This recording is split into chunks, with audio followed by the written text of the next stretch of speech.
Hi friends, ನಮಸ್ತೆ. ಎಲ್ಲರೂ ಹೇಗಿದ್ದೀರಾ? ಫ್ರೆಂಡ್ಸ್, ಇದು ನನ್ನ ಹೊಸ ಚಾನಲ್. ನನ್ನ ಚಾನಲ್ನ ಹೆಸರು ರಮ್ಯಾ ರವಿಕುಮಾರ್. ನಮ್ಮ ಊರು ಭದ್ರಾವತಿ. ಫ್ರೆಂಡ್ಸ್, ನಾವಿವತ್ತು ಬಂದಿರೋದು ಕೂಡ್ಲಿ. ಭದ್ರಾವತಿಯಿಂದ ಕೂಡ್ಲಿಗೆ ಬರೋದಕ್ಕೆ ನಮಗೆ 25 ಕಿಲೋಮೀಟರ್ ಆಗತ್ತೆ. ಫ್ರೆಂಡ್ಸ್, ನಾವು ಕೂಡ್ಲಿಗೆ ಬಂದಿರೋ ಉದ್ದೇಶ ಏನೆಂದರೆ ಪಿತೃದೋಷ ನಿವಾರಣಾ ಪೂಜೆ ಮಾಡಿಸುವುದಕ್ಕೆ.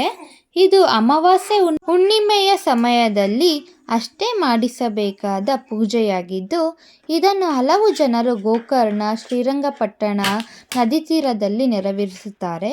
ನಾವು ನಮಗೆ ಹತ್ತಿರವಿರುವ ಕೂಡ್ಲಿ ನದಿ ಸಂಗಮದ ತೀರದಲ್ಲಿ ನೆರವೇರಿಸಲು ಬಂದಿದ್ದೇವೆ. ನಾವು ಪಿತೃದೋಷ ಪೂಜೆಯ ಪರಿಹಾರಕ್ಕಾಗಿ ಬಂದಿರುವುದರಿಂದ ದೇವಸ್ಥಾನದ ಒಳಗೆ ಪ್ರವೇಶಿಸುವಂತಿಲ್ಲ. ಇಲ್ಲಿನ ದೇವಾಲಯಗಳಾದ ಶ್ರೀ ಲಕ್ಷ್ಮೀ ನರಸಿಂಹಸ್ವಾಮಿ ದೇವಸ್ಥಾನ ಹಾಗೂ ರಾಮೇಶ್ವರ ಸ್ವಾಮಿ ದೇವಾಲಯ, ಶಾರದಾಂಬೆ ದೇವಿ ನಿಂತಿರುವ ಭಂಗಿಯಲ್ಲಿ ಪ್ರತಿಷ್ಠಾಪನೆ ಮಾಡಲಾಗಿದೆ. ಇದು ಶೃಂಗೇರಿಯಲ್ಲಿನ ಶಾರದಾಂಬೆಯ ಮೂಲ ಸ್ಥಾನವಾಗಿದೆ. ಪೂಜಾದಿ ಕಾರ್ಯಗಳು ಮುಗಿಸಿದ ನಂತರ ನಾವು ಸಂಗಮ ತೀರದ ಕಡೆಗೆ ನಡೆದೆವು. ಕುಟುಂಬ ಸಮೇತರಾಗಿ ನದಿ ಸಂಗಮಕ್ಕೆ ತೆರಳಿ ಎಲ್ಲರೂ ಸ್ನಾನಾದಿ ಕಾರ್ಯಗಳನ್ನು ಮುಗಿಸಿದೆವು.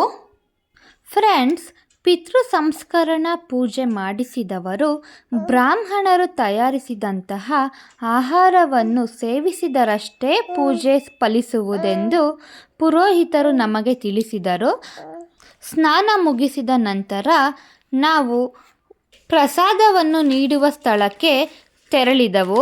ಫ್ರೆಂಡ್ಸ್, ನಾನು ಪಿತೃದೋಷ ನಿವಾರಣಾ ಬಗ್ಗೆ ನೀಡಿರುವ ಮಾಹಿತಿ ನಿಮಗೆ ಇಷ್ಟವಾದರೆ ದಯವಿಟ್ಟು ನನ್ನ ಚಾನಲ್ನ ಲೈಕ್ ಮಾಡಿ, ಶೇರ್ ಮಾಡಿ ಆ್ಯಂಡ್ ಸಬ್ಸ್ಕ್ರೈಬ್ ಮಾಡ್ಕೊಳ್ಳಿ.